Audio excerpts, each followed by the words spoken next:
من فوقها غرف مبنية، غرف من فوقها غرف.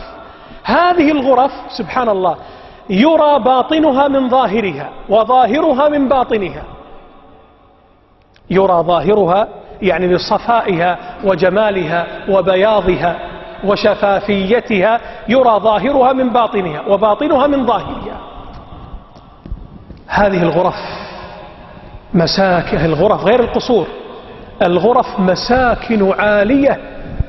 قال صلى الله عليه وسلم، استمع لهذا الحديث جيدا، قال إن أهل الجنة، مو أهل النار، أهل الجنة ليتراءون أهل الغرف، أصحاب الغرف، كما تتراءون الكوكب الدري الغابر في الأفق. يعني لو خرجنا في ليلة والسماء صافية صافية، تجد النجوم تتلألأ، ترى بصيص نور كالنقطة في صفحة السماء من بعيد، هذا الكوكب الذي يلمع. انظر إلى هذه المسافة الشاسعة التي بينك وبين هذا الكوكب البعيد في الأفق.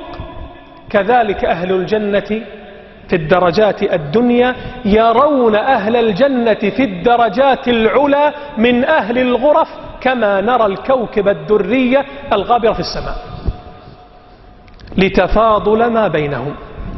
قالوا يا رسول الله لمن هي؟ بعضكم الآن ربما يدور في خلد هذا السؤال، لمن هي هذه الغرف؟ أكيد صعبة، كيف الواحد سيحصلها؟ هي للأنبياء؟ هي للمرسلين؟ هي للصحابة للمجاهدين للعلماء؟ لمن؟ ثمنها سهل بسيط ميسر. ما هو ثمنها؟ قالوا قلنا لمن يا رسول الله؟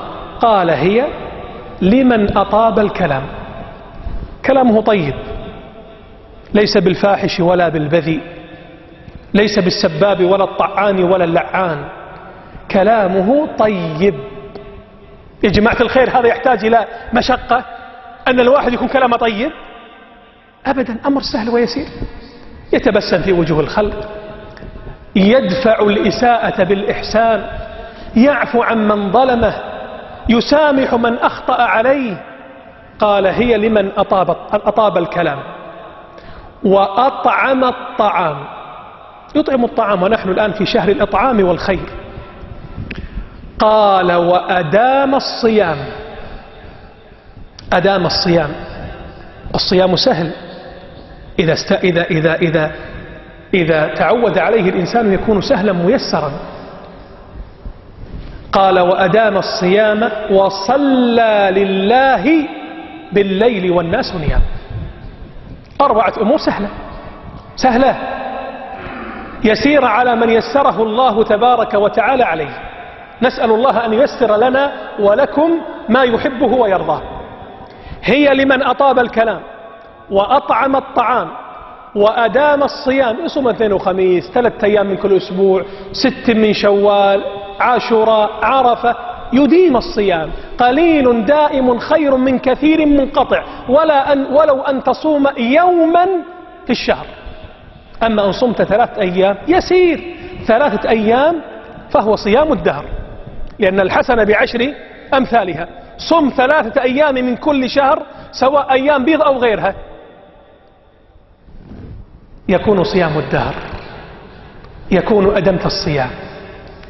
وصل بالليل والناس نيام، كل صلاة تصليها بعد صلاة العشاء، كل صلاة، كل ركعة تركعها بعد صلاة العشاء تعد من قيام الليل.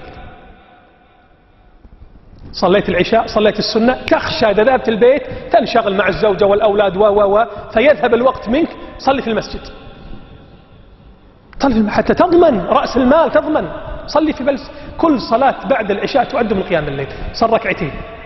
من قام ب10 آيات لم يكتب من الغافلين، ومن قام ب100 آية كتب من القانتين، ومن قام ب1000 آية كتب من المقنطرين، أصحاب القناطير.